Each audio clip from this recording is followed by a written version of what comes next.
செவிலியர் நிற்கிறாங்க, மருத்துவர் நிற்கிறாங்க, வேளாண்குடி மக்கள் நிற்கிறாங்க. எல்லாம் வீதியில் நின்று போராடும் போது அவங்க ஒவ்வொருத்தரும் அவங்க கனவை தான் சொல்கிறாங்க.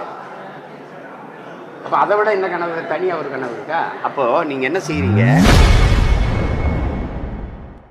இன்று செய்தியாளர்களை சந்தித்து பேசிய நாம் தமிழர் கட்சி ஒருங்கிணைப்பாளர் சீமான் திமுகவை கடுமையாக விமர்சனம் செய்துள்ளார்.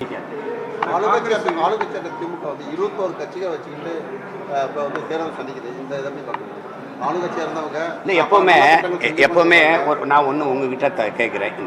நல்ல ஆட்சி கொடுத்துட்டோம் அப்படின்னா, நல்ல ஆட்சி கொடுத்துட்டோம்னா இவ்வளவு கூட்டம் தேவையில்லை. அந்த ஆட்சியை பற்றி நீங்கள் எடுத்து பேச வேண்டிய அவசியம் இல்லை, நீங்கள் விளம்பரப்படுத்த வேண்டியது இல்லை.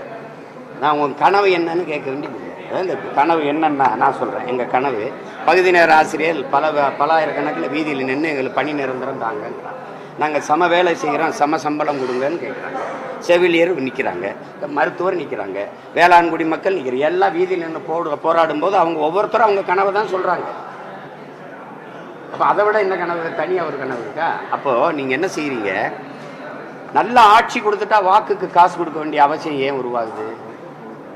வாக்குக்கு காசு கொடுக்கும்போது ஒரு வேட்பாளர் அங்கே ஒரு 15 கோடியை முதலீடு செய்கிறாருன்னா அது மக்கள் சேவைக்கா லாப தேவைக்கா?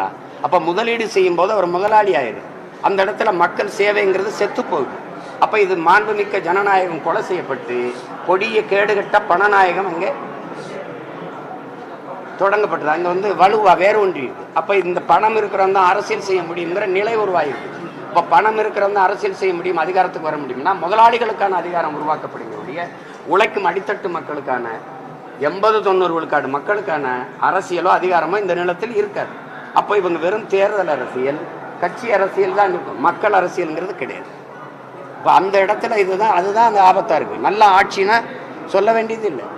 நீங்கள் வெறும் தாத்தா காமராஜர்கிட்ட போயிட்ட சுந்தரம்ங்கிற இயக்குனர் ஐயா நம்ம செய்த சாதனைகள்லாம் ஒரு விளம்பரம் படமாக எடுத்து போட்டு காட்டலாம் மக்களுக்கு அப்படிங்க. அப்படியா என்ன செஞ்சுருக்கோம்? பள்ளிக்கூடம் கட்டியிருக்கோம், அதில் பிள்ளைகள்லாம் படிக்குது. அப்புறம் என்ன போட்டிருக்கோம்? சாலை போட்டிருக்கோம். அதில் சனமெல்லாம் நடக்குதுல்ல? ஆமாம் நடக்குது. அப்புறம் என்ன பண்ணியிருக்கோம்? அணை கட்டியிருக்கோம். அணையை பயன்படுத்தி விவசாயிகள் வேளாண்மை செய்கிறாங்க. இதுக்கு என்ன தனியாக விளம்பரம்? உங்களுக்கு புரியுதுங்க? அதான் தெரியுதே. இப்போ நீங்கள் ஒரு திட்டத்தை செஞ்சிட்டீங்கன்னா அந்த திட்டத்தின் பயனை நான் அனுபவிச்சிட்டேன்னா அப்போ அந்த ஆட்சியை நானே போற்றுவேன்ல. அப்போ நீ எதுக்கு விளம்பரப்படுத்திக்கிட்டு நீ எதுக்கு அப்புறம் மறுபடியும் காசு கொடுக்க வேண்டியது இருக்கு? புரியுதா? அப்போ நல்ல செய்திகளை உள்ளது உள்ளபடி தெரிந்து கொள்ள ரெஃப்ளெக்ட் நியூஸை சப்ஸ்கிரைப் பண்ணுங்க.